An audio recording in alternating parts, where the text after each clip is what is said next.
The story begins with the protagonist thinking to herself that she never intended for the situation to unfold the way it did.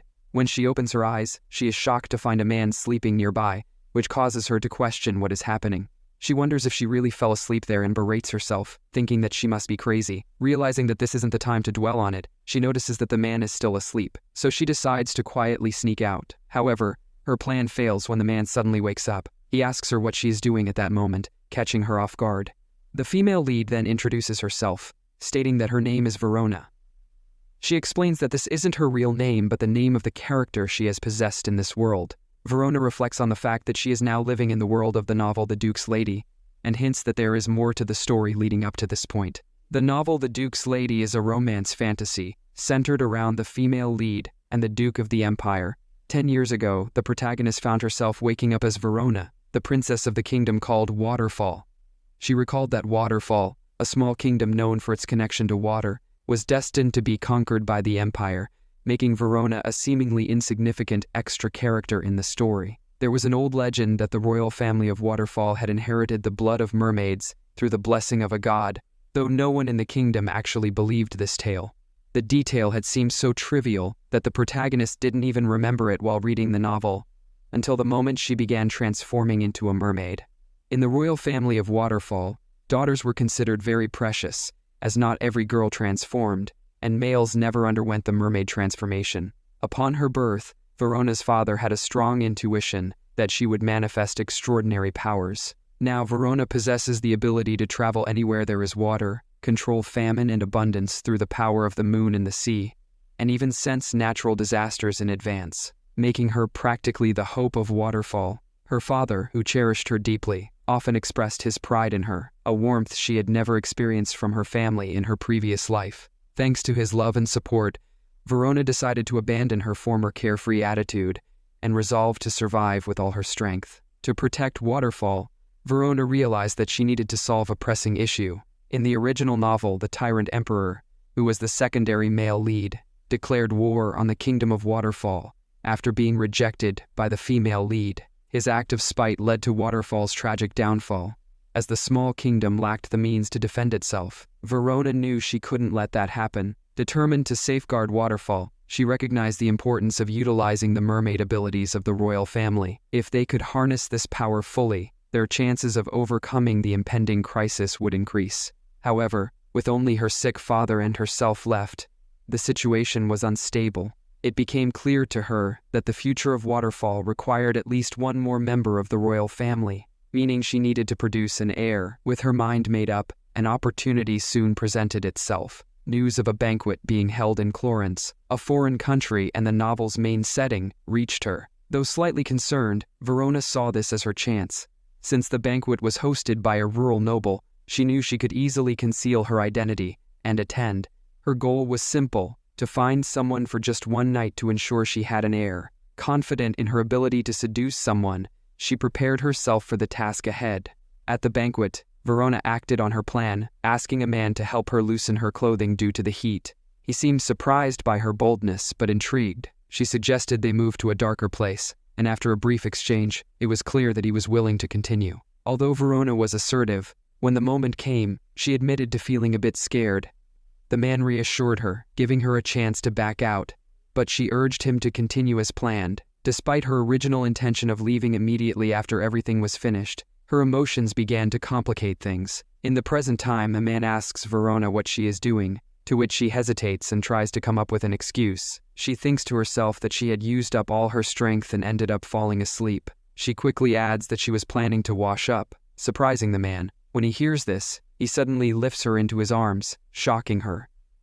Verona exclaims, asking what he is doing, and the man replies that since she said she was going to wash up, he was helping her. He questions whether the water might be too cold, explaining that it was brought in from the sea outside. He offers to call a maid to heat it up, but Verona declines, insisting that it's fine. The man then agrees and proceeds to leave, but before going, he teasingly asks if she's embarrassed, pointing out that they've already been intimate. Verona, flustered, pleads with him to just leave, and he agrees, saying that he'll see her once she's done. Once alone, Verona lets out a sigh of relief but is now faced with a new dilemma. She knows she'll have to figure things out once she leaves the bathroom. Her mermaid trait begins to worry her, as she knows that when her body comes into contact with water, scales and bubbles will form on her skin. This means she'll have to leave her dress behind, a dress she had saved up for, which she had only worn once. Despite her attachment to it, she reminds herself that now is not the time for such concerns. Recalling that the man mentioned they used seawater, Verona realizes she is near the ocean. She feels nervous but knows she has to act. She decides to make a run for it. Meanwhile, the man begins to grow suspicious as he waits. He notices that it is taking too long and concludes that Verona must have run away.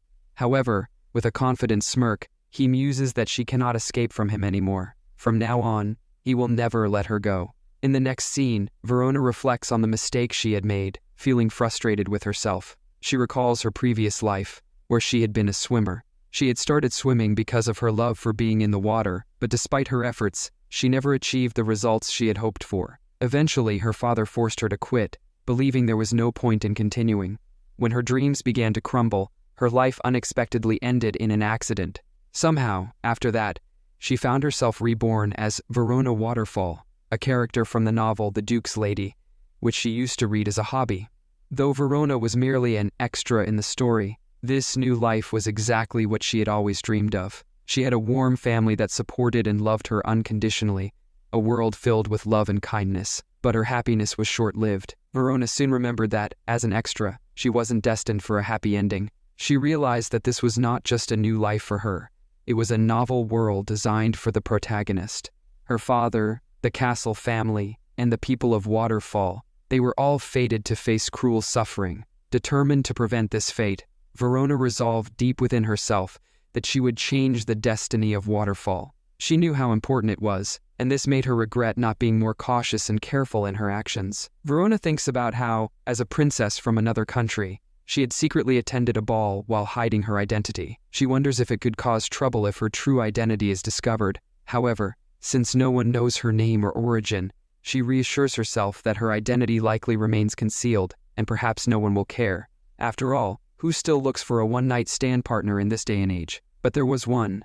That type of person still exists. A week later, an envoy from Florence, the Empire, arrives. Shocked, Verona learns about their arrival from her servant, who adds that the king is still recovering from a high fever and remains in his chambers. The servant seeks her guidance on what to do. Verona's thoughts race as she processes the unexpected letter from the Empire. She worries if it might be an early declaration of conquest, but calms herself by reasoning that it's not yet time for that, according to the original story's timeline. She resolves not to panic prematurely, and decides to handle the situation in her father's place. She instructs the servant to lead the envoy to the audience chamber, then enters the room with a maid. Before stepping inside, she takes a deep breath and prepares herself to face whatever awaits her. At that moment, to her surprise, the man, who was none other than the Duke, arrived. He greeted her casually, making it clear that he had come specifically to meet her. Confused, Verona wondered how he managed to find her. Was it purely a coincidence, or was there something else at play? She heard him confirm that he was the envoy from the Empire, which made her even more suspicious. How did he know about her? His presence seemed deliberate, not just as a coincidence. When he mentioned that he came to meet the princess, Verona couldn't help but question his intentions. Even though her kingdom was small, she was still a princess, and it made her wonder if he had some ulterior motive. Despite her internal turmoil, she decided to remain calm and composed. She figured that it would be best to sit down and discuss the situation with him. Regardless of his reasons for seeking her out, she knew that she had to find a way to convince him to leave peacefully. Verona and the Duke sat together, tension thick between them. The Duke immediately brought up the night they spent together, addressing it directly. He acknowledged that it had been a mistake, and Verona, though guarded, agreed. She mentioned that she had no intention of ever seeing him again, and hoped they could pretend they didn't know each other. The Duke, however, questioned why he should pretend not to know her, and reminded her that she had called the night a mistake, to which he had agreed. He further explained that, in his view, the real mistake had been letting her escape. His calmness unnerved Verona, especially when he revealed that finding her hadn't been as difficult as she might have thought. He pointed out that the only way out of the bathroom that night had been through the window, leading directly to the lake by the sea. He mused aloud that no noble lady would have jumped into the water like that, which had led him to suspect her identity. Although no one had ever truly seen a mermaid, he was certain she was one, and that certainty had guided him to Waterfall, a place where legends of mermaids were well known. Verona's thoughts raced as she tried to process the Duke's statements. The fact that the Waterfall royal family had mermaid blood was well-known lore, but it was only passed down by word of mouth. In reality, only the royal family knew that some members had the ability to transform into mermaids. She wondered how he could be so certain of this. Moreover, he hadn't come alone. He had arrived as the Empire's envoy. This led her to wonder if the Emperor himself knew the legends were true, and if he had sent this man as an envoy to use the mermaid lore as a pretext for conquering Waterfall. The realization was overwhelming. Her actions seemed to have escalated into a major international issue. The Duke then advised her to be more careful. Verona was puzzled, questioning if he was warning her to watch her actions. The Duke continued, stating that he shouldn't have left her alone that night. If he had stayed, they wouldn't be wasting time in the Waterfall Castle audience chamber now. He also mentioned that if she knew he was the princess, she should show some respect. His rude mutterings revealed that he had no intention of letting go of the woman who had taken his first night. As for respect, he said if she followed proper etiquette and became his empress later, he would then show her respect. The mention of becoming an empress shocked her. She realized with mounting disbelief that the man before her was Carlos Gruenwald Clorence, the infamous tyrant and the second male lead from the novel. Carlos Gruenwald Clorence looked at her with a calm but firm expression, repeating his title as if to emphasize his position. Verona, suddenly panicking, stammered her response. She hadn't realized who he truly was and deeply apologized for her lack of awareness and the disrespect she had shown him. Carlos, however, simply reminded her to be cautious moving forward. He told her to refrain from actions that might strain her body, mentioning that it wouldn't be good for the baby. Verona was shocked and immediately questioned him about the baby, completely taken aback by his statement. Carlos, showing his concern, remarked that he was already worried and intended to prepare something soft and luxurious, a carpet for her comfort. When she asked in confusion about where this carpet would be placed, he clarified that it wouldn't be here in Waterfall but in the palace, where she would soon be staying. Still bewildered, Verona asked him to explain what he meant by her staying in a palace. Carlos didn't hesitate and firmly stated that, of course, she would be coming with him to the imperial palace. He revealed that he had postponed all his affairs and even disguised himself as an envoy just to bring her back from Waterfall. He assured her that he would never ignore or abandon a woman carrying his child. Verona, still in disbelief, echoed his words about the child. Carlos, in response, told her that since she would be the mother of his child, she should stop addressing him formally as Your Majesty, and instead call him by his name, Carlos. Verona could hardly process what was happening, her mind swirling with confusion and surprise. Verona was filled with disbelief as she pondered if Carlos truly thought this way, just because they had spent one night together. She questioned whether he was serious or if it was some kind of act.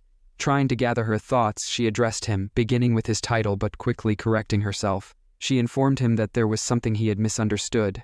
Carlos, seemingly curious, asked her what she meant. Hesitantly, Verona explained that a child doesn't appear just from one night. However, Carlos, unfazed, responded confidently, pointing out that their night together hadn't exactly been short. Verona was left speechless, caught off guard by his response. At that moment, Verona's father, the Marquis, appeared, calling her name. She was startled and quickly greeted him. Marquis Elota introduced himself to Carlos, mentioning that he was the envoy from the Clorence Empire. Carlos returned the greeting and explained that he had asked Verona to attend to him due to his unwell state. Apologizing for her apparent rudeness, the Marquis added that Verona had yet to offer tea.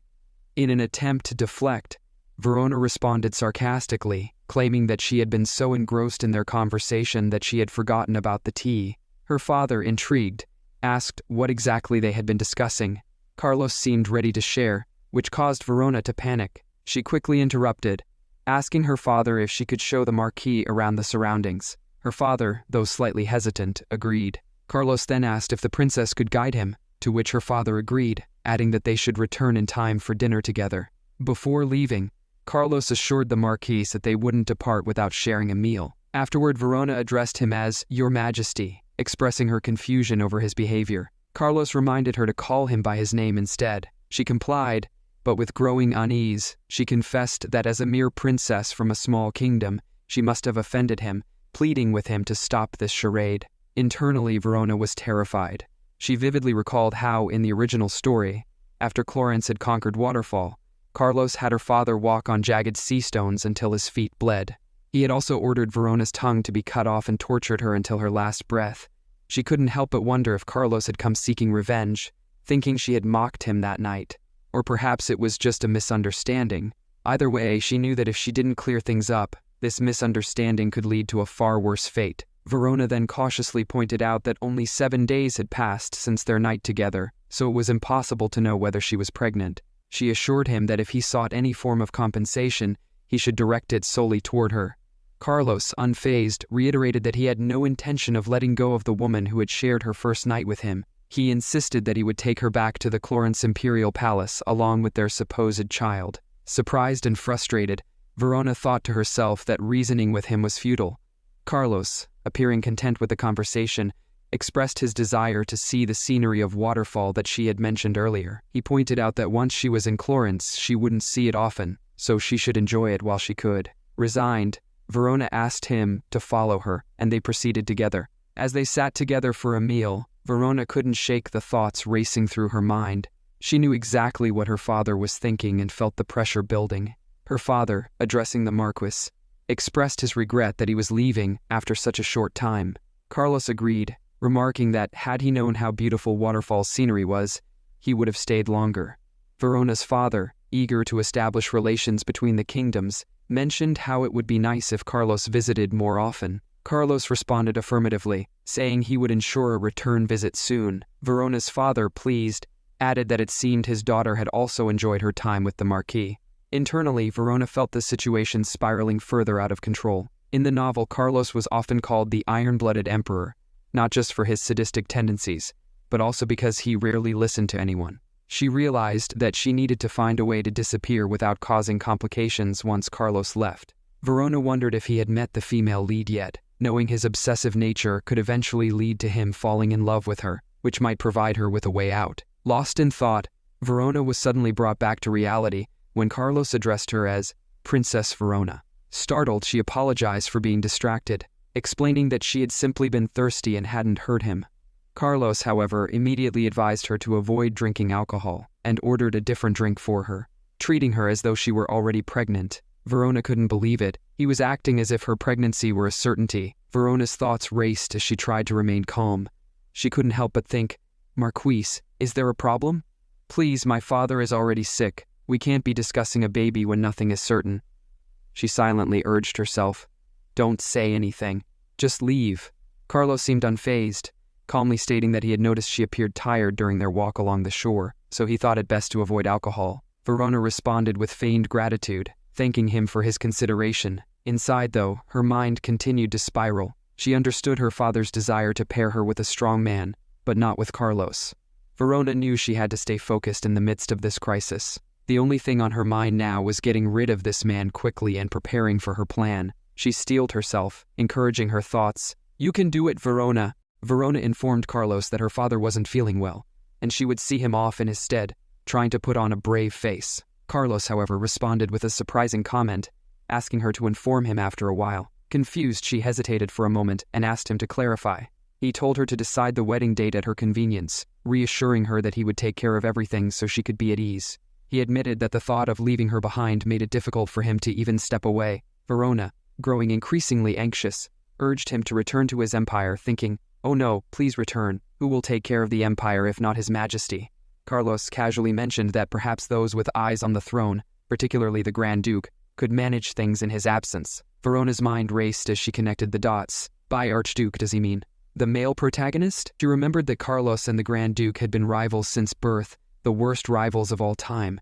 Their conflict stemmed from Carlos's father, the ex-emperor, who had favored the Grand Duke more than his own son, having taken pity on the Duke for losing his father at a young age. The fatherly love Carlos longed for was taken away by the Duke, Verona thought, understanding the deep sense of inferiority and jealousy Carlos must have harbored. Yet despite all this, Carlos seemed so easygoing about the situation, leaving her more unsettled than ever. Verona's mind flashed forward to the future, envisioning the intense rivalry between Carlos and the Grand Duke as they fought for one woman. Before she could delve deeper into her thoughts, Carlos interrupted her, noticing her distant demeanor. He asked if she was feeling all right, concerned about her well-being. Startled, Verona quickly assured him she was perfectly fine. though her response came off more flustered than she intended. In an attempt to steer the conversation away from her concerns, she hastily added that a duke could never be on the same level as an emperor. No matter how skilled the Grand Duke might be, he couldn't possibly be as remarkable as His Majesty. She urged Carlos not to overthink things and insisted that his place was in Florence. Carlos seemed surprised by her sudden enthusiasm, a small smile appearing on his lips. Without warning, he gently kissed her forehead and remarked that he wanted to properly kiss her, but couldn't do so in front of others. He told her to hurry inside, mentioning how the cold breeze wasn't ideal for her. His tone was soft, a stark contrast to the future tyrant she knew he would become. It didn't suit him at all, she thought. Just then, Mari, her personal maid, appeared and immediately fussed over her, asking if she was exhausted and offering to escort her to her bedroom. Mari was determined to help, even suggesting lending her hand since Verona's legs must be sore from all the walking. Despite her protests, Verona knew she couldn't say anything against Mari's insistence, surrendering to her maid's care. Verona's father asked if she had seen the Marquis off properly, expressing concern for her. She, in turn, urged him to rest, explaining that she was fine. He then inquired about her thoughts on Marquis Alota, mentioning that the Marquis seemed like a good person and appeared to care for her. Verona, however, disagreed, warning her father that the Marquis was hiding his true, fearsome nature. She confessed that it felt too early for her to consider marriage and that she preferred helping him around the waterfall. Her father, though, reminded her that she couldn't remain in the small state forever and questioned whether they could find a partner for her there. He acknowledged her reluctance but expressed his gratitude for her understanding.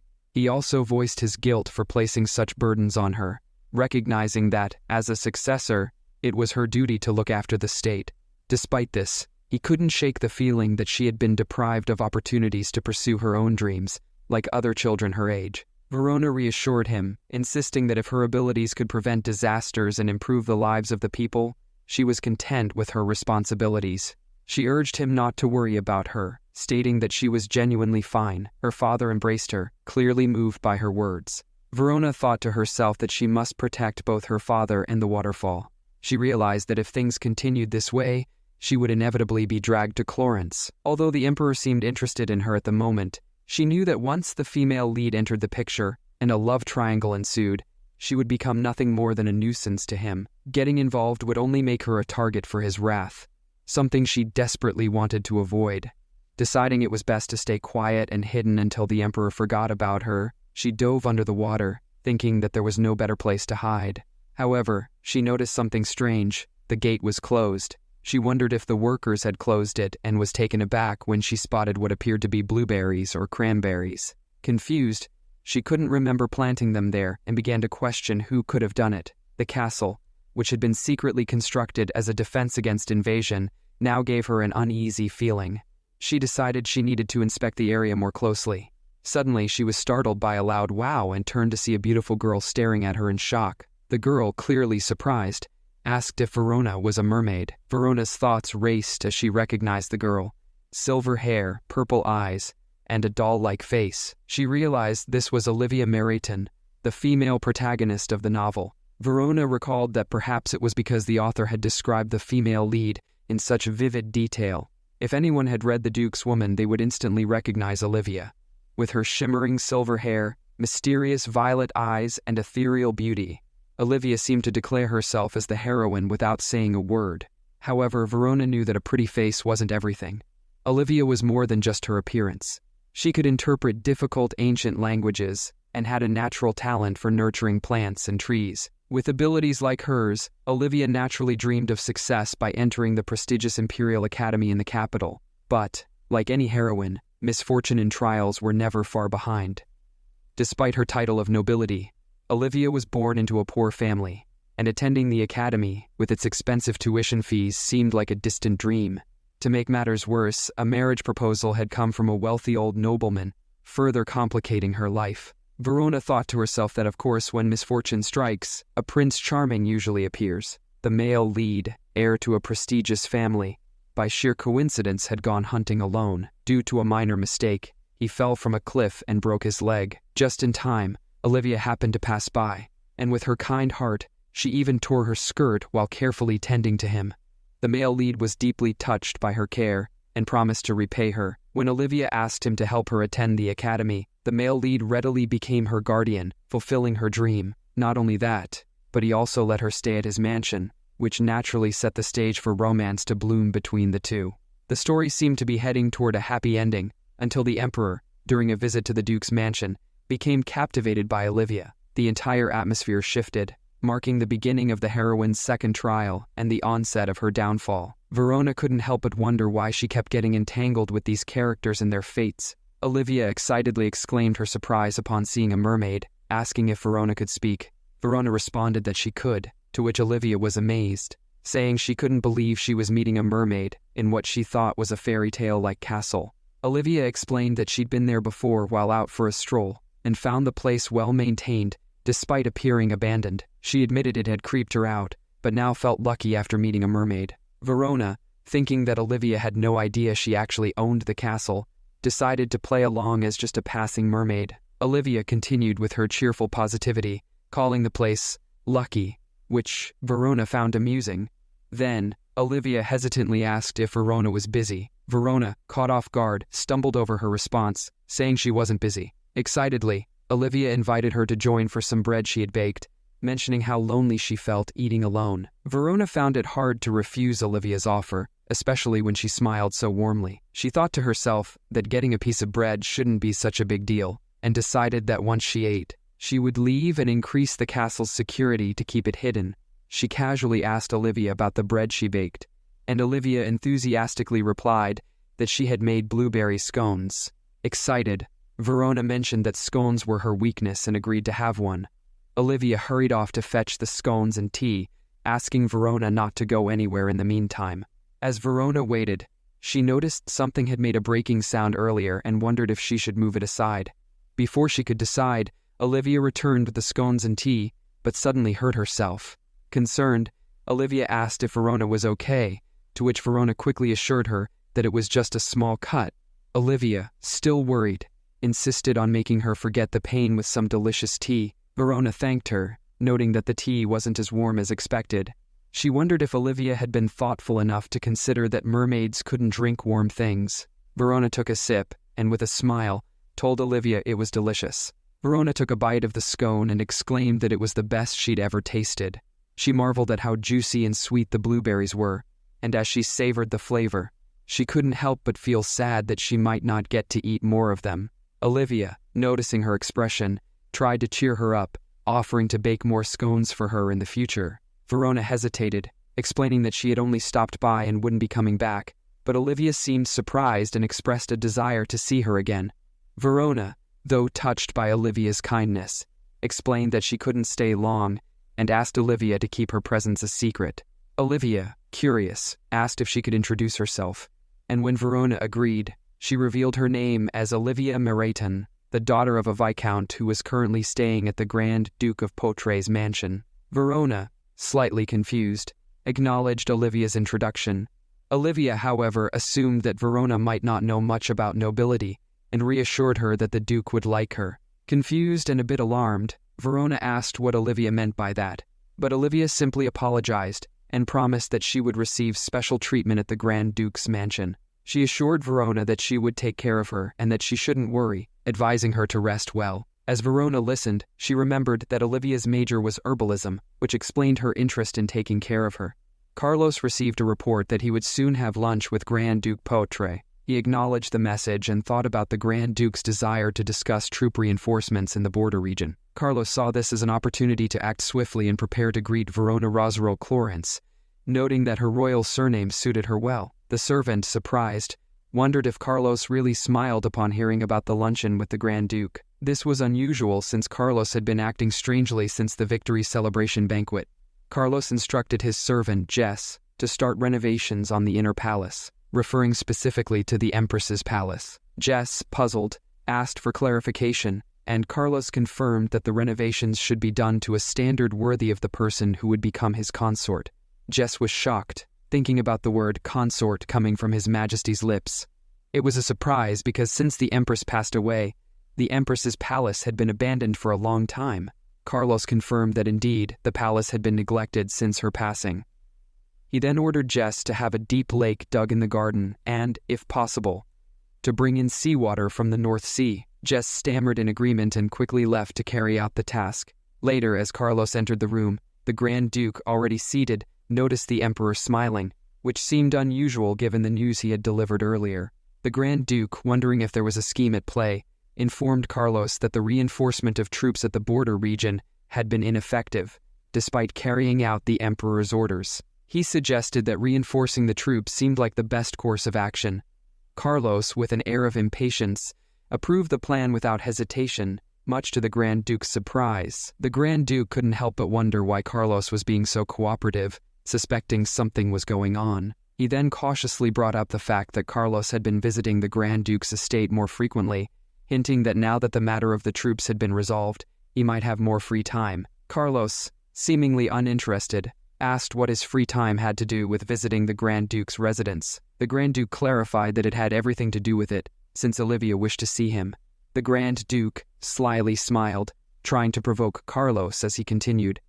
He mentioned how Olivia was about to graduate from the academy and had been sent on a trip to the nearby countryside for some fresh air. Before she left, Olivia had expressed that it had been a long time since she last saw His Majesty and had inquired after his well-being. The Grand Duke leaned in closer, tauntingly asking how it felt for Carlos, implying that no matter how much the Emperor fretted, there was nothing more for him to gain. He then added that Olivia had asked him to relay a message. She wished to bake a pie and serve it to Carlos upon her return. The Grand Duke further gloated that although Carlos held the throne by virtue of his bloodline, that was the extent of his power. He claimed that just as the late Emperor had favored him more, Olivia would surely side with him as well. But Carlos remained calm, his expression unwavering. The Grand Duke's attempts to provoke him seemed futile. With a sharp tone, Carlos asked if the Grand Duke was seriously inviting him over just for a pie. He found the notion absurd.